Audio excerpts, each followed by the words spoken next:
Sekitar pertengahan abad ke-16 Masehi, tersebutlah seorang pemuda gagah berdarah Arab di tepi barat Pulau Jawa, Cirebon. Selama beberapa bulan ia berlayar dari kampung halamannya di negara Yaman.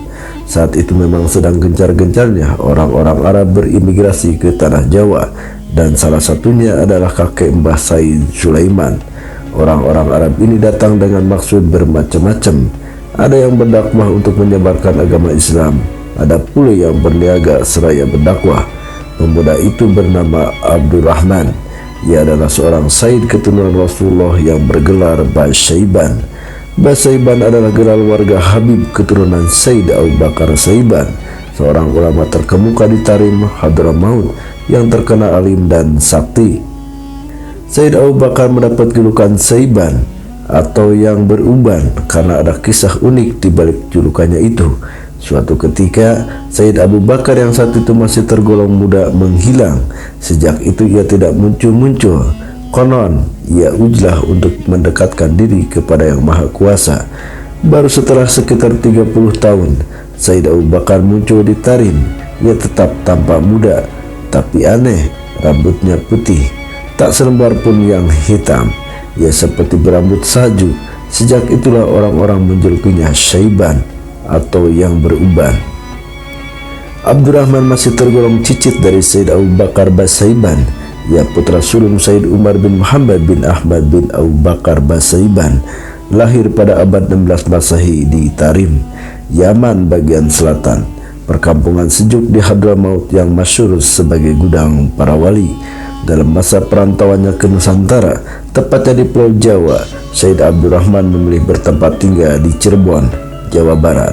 Beberapa waktu kemudian, ia mempersunting putri Maulana Sultan Hasanuddin. Kisaran tahun 1570 Masehi, putri bangsawan itu juga masih keturunan Rasulullah. Ia bernama Syarifah Khadijah, cucu Raden Syarif Hidayatullah atau Sunan Gunung Jati. Dari pasangan dua keturunan Rasulullah ini lahir 3 orang putra, Said Sulaiman, Said Abdurrahim terkenal dengan sebutan Mbah Arif Sugoropuro Pasuruan, dan Said Abdul Karim. Mewarisi keturunan leluhurnya dalam berdakwah, keluarga ini berjuang keras menyebarkan Islam di Jawa, tak jauh dengan apa yang telah dilakukan oleh Syarif Hidayatullah Sunan Gunung Jati di Cirebon. Pengaruh dan ketekunan mereka dalam berdakwah membuat penjajah Belanda khawatir. Maka ketika menginjak dewasa, Said Sulaiman dibuang oleh mereka. Putra sulung Said Abdurrahman ini kemudian tinggal di Kerapiak, Pekalongan, Jawa Tengah. Di Pekalongan beliau menikah dan mempunyai beberapa orang putra. 4 di antaranya laki-laki, yaitu Hasan, Abdul Wahab, Muhammad Bakir, dan Ali Akbar. Dari Pekalongan, Said Sulaiman berkelana lagi, kali ini Solo, Surakarta menjadi tempat tujuan. Selama tinggal di Solo, beliau terkenal sakti. Kesaktiannya yang sudah masyhur itu mengundang rasa iri seorang raja dari Mataram. Sang raja ini membuktikan kesaktian Said, maka diundanglah Said ke keraton. Sang raja ingin membuktikan kesaktian Said, maka diundanglah Said ke keraton. Saat itu di istana sedang berlangsung pesta pernikahan putri bungsu sang raja. Said Sulaiman dipanggil menghadap untuk memeriahkan pesta pernikahan putri bungsunya ini. Raja meminta agar Said memperagakan pertunjukan yang tak pernah diperagakan oleh siapapun. Sulaiman, Anda ini orang sakti. Kalau benar-benar sakti, saya minta tolong buatkan pertunjukan yang tidak umum, yang belum pernah disaksikan oleh orang-orang sini, pinta Raja Mataram kepada Said dengan nada menghina. Mendengar permintaan raja yang sinis itu, Said meminta pada raja untuk meletakkan bambu di atas meja, sembari berpesan untuk ditunggu. Said Sulaiman lalu pergi ke arah timur. Masyarakat sekitar keraton menunggu kedatangan Said demikian lama, namun Said belum juga datang. Raja Mataram hilang kesabaran. Ia marah. Ia membanting bambu di alas meja itu hingga hancur berkeping-keping. Sesuatu yang ajaib terjadi. Kepingan bambu-bambu itu menjelma menjadi hewan yang bermacam-macam. Raja Mataram tersentak melihat keajaiban ini. Barulah ia mengakui kesaktian Said Sulaiman. Raja Mataram kemudian menitahkan beberapa prajuritnya untuk mencari Said Sulaiman. Sedang hewan-hewan jelmaan bambu itu terus dipelihara Hewan-hewan itu ditampung dalam sebuah kebun binatang yang kemudian diberi nama Sriwedari. Artinya Sri adalah tempat, sedangkan Wedari adalah Wedar sabdane Said Sulaiman. Kebun binatang itu tetap dipelihara. Tak lama berselang, Sriwedari menjadi sebuah taman dan objek wisata terkenal peninggalan Mataram. Namun pada tahun 1978, binatang-binatang di Sriwedari dipindah ke kebun binatang Satwa Taru Nyantri di Ampel. Setelah meninggalkan Solo, Mbah Said Sulaiman pergi dari Solo ke Surabaya. Untuk sampai ke Surabaya, beliau harus melalui hutan belantara. Tujuan beliau menuju ke Ampel, Surabaya adalah untuk nyantri kepada Raden Rahmat atau Sunan Ampel. Kabar keberadaan Said Sulaiman akhirnya sampai ke telinga Raja Mataram yang mengirim utusan ke Surabaya untuk memanggilnya. Di antara utusan itu ada Syed Abdurrahim, adik kandung Said Sulaiman sendiri. Sesampainya di Ampel, ia sangat terharu bertemu kembali dengan kakaknya tercinta, dan akhirnya ia memutuskan untuk tidak kembali lagi ke Mataram. Ia ingin belajar kepada Sunan Ampel bersama sang kakak. Pada suatu malam saat murid-murid Sunan Ampel sudah tertidur pulas, tiba-tiba terdapat dua kilatan sinar menerpa dua orang murid Sunan Ampel yang sedang tidur. Sinar itu berwarna kuning keemasan. Sunan Ampel yang saat itu sedang tidak tidur menghampiri tempat jatuhnya sinar tadi. Karena keadaan yang gelap, beliau tidak dapat melihat dengan jelas wajah kedua santrinya yang diterpa sinar keemasan ini. Beliau memutuskan untuk mengikat sarung kedua santrinya itu. Usai sholat subuh, Sunan Ampel bertanya kepada para santrinya, siapa yang sarungnya tadi malam terikat? Mbah Said Sulaiman dan Mbah Abdurrahim mengacungkan tangan. Lalu Sunan Ampel berkata, mulai sekarang santriku jangan manggil Sulaiman, jangan panggil Abdurrahim, tok tampi panggil Mas Sulaiman dan Mas Abdurrahim. Panggilan ini menjadi cikal bakal sebutan Mas semacam Gus oleh santri untuk memanggil keturunan para masyayikh. Riwayat belajarnya Said Sulaiman kepada Sunan Ampel ini sebenarnya masih sangat disangsikan. Soalnya terdapat silsilah tahun yang terlalu jauh antara masa hidup Said Sulaiman dan Sunan Ampel. Sunan Ampel hidup pada 1401 sampai 1481 Masehi, abad 14 Masehi, sedangkan Said Sulaiman diperkirakan hidup pada abad 17 Masehi. Jadi selisih 3 abad atau 300 tahun dengan Sunan Ampel. Kemungkinan besar Said Sulaiman belajar di Ampel ini tidak pada Sunan Ampel sendiri, tetapi pada generasi-generasi penerus beliau. Kemungkinan juga cerita di atas terjadi ketika mereka nyantri kepada Habib Soleh atau Mbah Semendi, keramat Pasuruan. Setelah nyantri di Ampel, kakak beradik ini pergi ke Pasuruan untuk nyantri pada Mbah Soleh Sumendi di Segoropuro. Belakangan diketahui ternyata Mbah Soleh adalah paman mereka sendiri, saudaranya ibu mereka Syarifah Khadijah. Setibanya di Pasuruan, setelah mengungkapkan keinginan untuk menuntut ilmu, mereka diajak mandi di Sungai Winongan oleh Mbah Soleh Semendi. Ketika mereka sedang asik mandi bersama, tiba-tiba Mbah Semendi hilang. Tak lama kemudian muncul lagi. Kejadian itu terulang sampai 2 kali. Mbah Sulaiman berfirasat bahwa Mbah Soleh Semendi bermaksud mencoba kesaktiannya bersama adiknya berdua. Mereka berunding jika nanti Mbah Soleh sedang mandi, teklek atau bakiak atau sandal kayu zaman dahulu miliknya dipegang bersama-sama agar Mbah Soleh tidak bisa menghilang. Maka mereka memegang teklek Mbah Soleh itu dengan mengerahkan segala kemampuan. Demikian pula Mbah Soleh, tapi Mbah Soleh Semendi tidak bisa menghilang. Akhirnya ia tahu bahwa ia tidak bisa menghilang sebab tekleknya dipegang oleh Said Sulaiman dan Said Abdurrahim. Jangan begitu, lepaskan sandal saya, pinta Mbah Soleh. Setelah kejadian itu, Mbah Soleh mengakui akan kesaktian dua bersaudara itu. Banyak kisah-kisah luar biasa yang terjadi antara Said Sulaiman dan Mbah Soleh. Di antaranya pada suatu hari, Mbah Soleh hendak berpergian. Sebelum pergi, beliau berpesan kepada semua santrinya agar halaman dibersihkan selama berpergiannya. Maka saat beliau berangkat pergi, semua santri Mbah Soleh melaksanakan kerja bakti. Said Sulaiman dan Said Abdurrahim turut serta bersama mereka. Lagi-lagi Said Sulaiman membuat keajaiban. Ia mencabuti pohon-pohon besar hingga bersih total. Setiba dari berpergiannya, Mbah Soleh kaget melihat pohon-pohon besar yang dicabuti sampai bersih. Setelah tahu bahwa yang mencabuti adalah Said Sulaiman, Mbah Soleh memerintahkan agar pohon-pohon itu dikembalikan seperti semula. Subhanallah, dengan izin Allah, pohon-pohon tersebut dapat dikembalikan lagi oleh Mbah Said. Sejak kejadian itu, berita tentang kesaktian Mbah Said Sulaiman tersiar dari mulut ke mulut di seluruh penjuru Pasuruan. Setelah menoklim Mbah Soleh, Said Sulaiman tinggal di Kanigoro, Pasuruan, sehingga beliau mendapat julukan Pangeran Kanigoro. Saat itu beliau sempat menjadi penasihat Untung Suropati. Untung Suropati adalah tokoh terkemuka Pasuruan. Ia tercatat sebagai pahlawan yang berjasa mengusir penjajah dari Nusantara di Pasuruan. Berita tentang kesaktian Said Sulaiman juga terdengar oleh Raja Keraton Pasuruan. Raja Pasuruan ini tidak percaya tentang kesaktiannya. Ia seringkali melecehkan kesaktian Mbah Said, sampai suatu ketika putri keraton yang sedang berjalan-jalan keliling kota hilang. Kursi dan kereta kuda yang dipakai oleh sang putri juga ikut raib.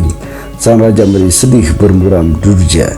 Diadakanlah sayembara. Bagi yang menemukan sang putri akan mendapat hadiah yang amat besar. Tapi malang tidak satu orang pun yang berhasil menemukan sang putri. Sang putri seperti lenyap di telan bumi. Hati raja semakin bersedih dan putus asa. Akhirnya ia meminta bantuan kepada Said Sulaiman yang sebelumnya sering ia hina di hadapan sang raja. Mbah Sulaiman memasukkan tangannya ke dalam saku. Tak berapa lama kemudian beliau melemparkan sesuatu dalam sakunya ke halaman. Luar biasa, dengan izin Allah, sang putri muncul bersama kereta dan kursinya di halaman keraton. Konon ia dibawa lari jin ke alam gaib. Melihat putrinya kembali, hati raja berbunga-bunga. Ia gembira alang kepalang dan meminta agar Said Sulaiman menikahi putrinya itu sebagai tanda ucapan terima kasih atas jasanya. Namun Mbah Said menolak. Beliau memilih kembali ke Kanigoro. Tak lama kemudian, Said Sulaiman diambil menantu oleh gurunya yang notabene pamannya sendiri, Mbah Soleh Semendi. Semula beliau menolak, tetapi akhirnya beliau menerima permintaan gurunya itu. Beliau menikahi putri Mbah Soleh yang kedua, sedangkan adiknya Mbah Abdurrahim mempersunting putri Mbah Soleh yang pertama. Kakaknya isi Mbah Sulaiman, Mbah Abdurrahim, tinggal di Segoropuro, Pasuruan sampai meninggal dunia. Orang-orang mengenalnya dengan panggilan Mbah Arif Segoropuro, sedangkan Mbah Abdul Karim, adik Said Sulaiman yang kedua, wafat di Surabaya dan dimakamkan di komplek pemakaman Sunan Ampel. Selain beristri putri Mbah Soleh, Said Sulaiman juga mempunyai istri dari Malang. Dari istrinya dari Malang ini beliau mempunyai putra bernama Hajam.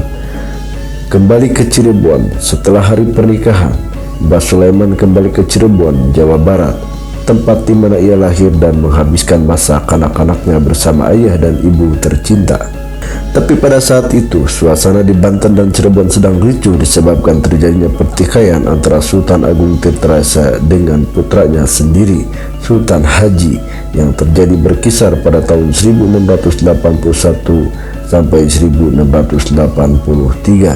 Maka sejak tahun 1681, Sultan Agung Tirtayasa aktif melakukan penyerangan terhadap putranya ini.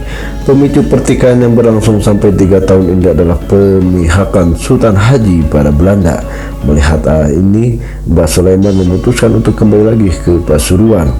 Beliau kembali menetap di Kanigoro, sebuah dusun di desa Gambir Kuning. Di Gambir Kuning beliau mendirikan 2 buah masjid unik. Bahan bangunan seperti kayu usuk, belandar, ring, dan lain-lainnya hanya diambilkan dari kayu satu pohon terbesar di hutan Kejayan. Pohon besar itu adalah pemberian dari kepala hutan kerajaan Untung Suropati Pasuruan.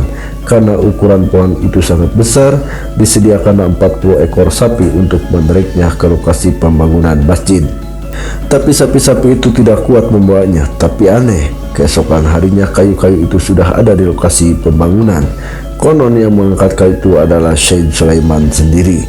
Sampai sekarang masjid ini masih tetap ada. Namun karena lokasi yang sempit, masjid itu dipindah agak ke selatan oleh Syekh Rafi'i, cicit Mbah Sulaiman dari cucunya Ummi Kulsum bin Hajam bin Sulaiman pada bulan Rabiul Awal 1243 Hijriah, hampir 2 abad yang lalu. Masjid dengan gaya arsitektur kuno itu kini telah berusia lebih dari 400 tahun. Sampai kini bahan-bahan masjid peninggalan Mbah Sulaiman itu masih asli, kecuali lantai dan tiang bagian dalam. Pergi ke Keraton Mataram. Kabar kekeramatan Mbah Said di Pasuruan terdengar kembali ke Keraton Mataram, Solo. Raja Mataram mengutus salah seorang adipatinya untuk memanggil Mbah Said di Pasuruan. Setibanya di Pasuruan, adipati tersebut mengajak Mbah Said untuk memenuhi panggilan raja. Mbah Said bermaksud memenuhi panggilan ini bersama 3 orang santrinya, Mbah Jailani atau Tulangan Sidoarjo, Ahmad Surahim bin Untung Surapati, dan Said Hajam, putranya sendiri. Bila berangkat ke Solo di keraton, Raja Mataram mengumpulkan pembesar-pembesar kerajaan yang menyiapkan jamuan besar-besaran yang betul-betul mewah. Namun ada yang terasa janggal di hati Mbah Said. Ada 3 keris pusaka yang diletakkan di alas cowek yang ada sambanya ketika mereka sedang makan bersama-sama. Mbah Sulaiman heran melihat keris di depannya itu. Beliau berbisik kepada santrinya, "Nak, kalian lupa tidak memakan sayur kacang ini. Ayo dimakan masing-masing 1," perintah Mbah Sulaiman. "Oh iya Mbah," jawab mereka serempak. 3 buah keris itu pun habis dimakan seperti hanya makan sayur kacang-kacangan. Semua yang hadir terhenyak. Kalau muridnya saja seperti ini, apalagi gurunya, gumam mereka kagum. Setelah acara makan-makan selesai, Raja Mataram Solo berembuk dengan pembesar-pembesarnya untuk mengangkat Mbah Sulaiman menjadi hakim. Namun saat kesepakatan disampaikan pada Said, beliau menolak dengan alasan akan meminta pertimbangan dan restu kepada istri dan masyarakatnya yang ada di Pasuruan. Tentu saja mereka yang di Pasuruan tidak menyetujui. Mereka tidak mau kehilangan tokoh yang disegani ini. Wafatnya Said Sulaiman. Setiba di Pasuruan, setelah dari Solo untuk mengabarkan penolakan rakyat Pasuruan pada sang raja, Said Sulaiman pamit kepada istrinya yang sedang hamil tua untuk pergi ke Ampel, Surabaya, lalu meneruskan perjalanannya ke Jombang. Namun di tengah perjalanan, tepatnya di Kampung Betek, Mojo Agung, Jombang, beliau jatuh sakit, kemudian wafat dan dimakamkan di sana. Tidak diketahui dengan pasti tahun kewafatannya. Istri Mbah Sulaiman yang sedang hamil tua itu terus menunggu kedatangan sang suami yang ditunggu-tunggu ternyata tidak kunjung datang. Ia memutuskan untuk mencari Mbah Sulaiman dari Pasuruan ke Sidoarjo, Surabaya, lalu ke Malang. Akhirnya ia melahirkan di Desa Mendit dekat pemandian, namun bayinya langsung meninggal dunia dan dimakamkan di Kampung Woksuru. Istri Mbah Sulaiman ini tetap tidak putus asa. Ia terus mencari Said ke arah selatan menuju Desa Sawo Jajar, Malang bagian timur. Tapi Malang tak dapat ditolak. Ia meninggal dunia sesampainya di Desa Gerebek. Menurut versi lain, ketika pergi ke Solo untuk memenuhi panggilan raja, Mbah Sulaiman tidak sampai ke Solo. Beliau jatuh sakit di tengah perjalanan, tepatnya di Kampung Betek, Mojo Agung. Selama masa sakitnya, beliau dirawat oleh seorang kiai bernama Mbah Alif sampai beliau memenuhi panggilan Allah SWT selama berada di Mojo Agung dalam perawatan Mbah Alif. Mbah Said Sulaiman berdoa kepada Tuhan kalau pertemuannya dengan Raja Solo dianggap baik dan bermanfaat, maka beliau memohon agar dipertemukan. Tapi jika tidak, maka beliau minta lebih baik wafat di tempat itu. Akhirnya permintaan yang kedua dikabulkan oleh Allah Subhanahu wa Ta'ala. Beliau tidak sampai bertemu dengan Raja Mataram dan wafat di Mojo Agung. Adipati yang disuruh menjemput Mbah Said mengirim surat kepada Raja Solo bahwa dirinya tidak akan kembali ke Solo dan memilih menetap di Mojo Agung untuk menjaga makam Mbah Said. Sang adipati tetap tinggal di Mojo Agung hingga meninggal dunia dan dimakamkan di sana pula. Turunkan pewaris perjuangannya. Hasil jerih payah Mbah Said dalam segala usahanya membawa berkat ahmad besar bagi kehidupan beragama kaum muslimin sampai sekarang. Perjuangannya mendirikan pesantren, melawan dan bergelut dengan tantangan, telah menorehkan napak tilas terciptanya apa yang kini kerap disebut dengan kentanya moralitas agamis dan budaya pesantren. Beliau berjasa mendirikan pondok pesantren Sidogori Pasuruan, juga menurunkan pewaris-pewaris perjuangannya. Para pewaris perjuangan termasuk para ulama pemangku pesantren-pesantren besar, mulai dari pondok pesantren Sidogori Pasuruan, pondok pesantren Sidoresmo, dan pondok pesantren Al-Muhibin Surabaya, sampai pondok pesantren Syekhuna Khalil Bangkalan. Dari istri pertamanya di Kerapiak Pakualaman, Sulaiman dikaruniai 4 orang putra, yaitu Hasan, Abdul Wahab, Muhammad Bakir, makamnya ada di Geluran Sepanjang Sidoarjo. Dan Ali Akbar, keturunan Said Sulaiman dari Jaro Abdul Wahab, banyak yang tinggal di Magelang dan Pekalongan. Sedangkan keturunan beliau dari jalur Muhammad Bakir berada di Krapyak, Pekalongan. Abdul Wahab dikenal sebagai pejuang yang gigih melawan penjajah Portugis dan Belanda.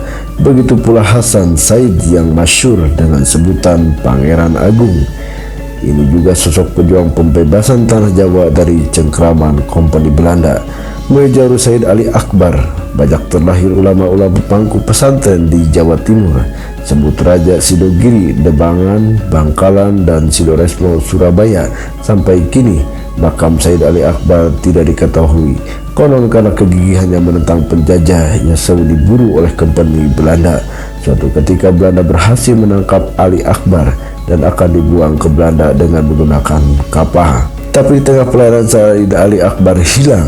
Anehnya, ia muncul lagi di Sidoresmo. Untuk kedua kalinya beliau ditangkap tentara Kompeni dan dibawa ke Belanda. Tapi seperti semula beliau menghilang di tengah pelayaran dan kembali ke Sidoresmo. Kemudian untuk ketiga kalinya beliau ditangkap dan dibawa ke Belanda. Tidak seperti penangkapan sebelumnya, Ali Akbar tidak kembali ke Sidoresmo, ia terus menghilang. Konon beliau lari ke Tarim Hadramaut, kampung para wali, di mana kakeknya Abdurrahman Basaiban dilahirkan. Said Ali Akbar meninggalkan 6 putra yang kelak menjadi penerus jejak kakeknya, Mbah Said Sulaiman. Mereka adalah: 1. Said Imam Ghazali, makamnya di Tawunan, Pasuruan. 2. Said Ibrahim, makamnya di kota Pasuruan. 3. Said Badruddin, makamnya di sebelah Tugu Pahlawan, Surabaya. 4. Said Iskandar, makamnya di Bungkul, Surabaya. 5. Said Abdullah, makamnya di Bangkalan, Madura. Dan 6. Said Ali Asghar, makamnya di Sidoresmo. Belakangan diketahui bahwa menurut catatan nasab keluarga Sidogiri dan Bangkalan, Said Abdullah adalah putra Said Sulaiman, bukan cucu Said Sulaiman dari Said Ali Akbar. Dari Said Abdullah terlahir pewaris-pewaris perjuangan Said Sulaiman yang memangku pesantren seperti Sidogiri dan Demangan, Bangkalan, yang masing-masing telah memiliki ribuan santri. Sedangkan keturunan Mbah Said Sulaiman dari Ali Asghar di Surabaya telah menguasai 2 desa, Sidoresmo dan Sidosermo. Sekarang di 2 desa ini terdapat sekitar 28 pondok pesantren, semuanya diasuh oleh keturunan Said Sulaiman. Said Ali Asghar juga menurunkan ulama-ulama pemangku pesantren di Tabak Yoso Wilangon, Surabaya. Sedangkan dari istrinya yang kedua, putri Mbah Soleh Sumendi, Said Sulaiman mempunyai beberapa putra, di antaranya Kiai Ahmad Lebak, Winongan, Pasuruan. Dari istrinya yang ketiga di Malang, beliau mempunyai putra Said Hajam, tetapi menurut riwayat lain, Hajam adalah putra Mbah Sulaiman dari istri yang kedua, putri Mbah Soleh Sumendi, pembabat Sidogiri. Konon Mbah Said Sulaiman membabat Sidogiri atas titah dari Sunan Giri. Beliau harus berjuang habis-habisan untuk membabat Sidogiri. Tidak segera bekerja keras menebang pohon-pohon Sidogiri yang masih berwujud rimba, tapi juga harus bertarung melawan bangsa jin. Sebab Sidogiri yang saat itu masih sangat angker dan menyeramkan, menjadi sarang makhluk halus dan markas para dedemit atau jin. Sayang beliau keburu mangkat saat melakukan perjalanan ke Jombang. Sebelum perjuangan yang penuh pengorbanan berhasil dengan sempurna, setelah wafatnya Said Sulaiman, tidak ditemukan data yang kuat mengenai pelanjut perjuangan beliau dalam membabat Sidogiri. Jejak sejarahnya hilang dan baru tercatat sejak periode Kiai Aminullah. Ada 2 versi mengenai tahun berdirinya pondok pesantren Sidogiri. Dalam satu versi, Sidogiri didirikan pada tahun 1745. Dalam catatan lain, pondok pesantren Sidogiri berdiri pada tahun 1712. Tahun 1712 adalah tahun paling dekat dengan masa hidup Said Sulaiman. Sebab seperti disebutkan sebelumnya, beliau membabat Sidogiri pada usia senjanya. Belum sempurna pembabatan Sidogiri, Said Sulaiman keburu meninggal. Sedang beliau hidup pada masa Untung Suropati yang meninggal tahun 1705. Sedangkan tahun 1745 diperkirakan masa hidup Kiai Aminullah. Jadi kemungkinan besar usia pondok pesantren Sidogiri 276 tahun pada tahun ini 2021. Ada terhitung sejak periode Kiai Aminullah ini. Kiai Aminullah adalah seorang santri yang berasal dari Bawean. Menurut satu riwayat, beliau menikah dengan Nyai Masturah binti Ropi bin Umi Kulsum binti Hajam bin Said Sulaiman. Bersama Nyai Masturah, Kiai Aminullah menetap di Sidogiri. Namun menurut riwayat yang masuk di kalangan keluarga Sidogiri, berdasarkan catatan silsilah, Kiai Aminullah menikah dengan Nyai Indah binti Said Sulaiman. Menurut riwayat ini, Kiai Aminullah adalah menantu langsung Said Sulaiman. Kiai Aminullah sendiri adalah figur abid ahli ibadah yang senang berkhidmah. Bahkan saat sholat tahajud beliau istiqomah mengisi jeding masjid-masjid di sekitaran Sidogiri. Hal ini terus beliau lakukan sampai 4 tahun.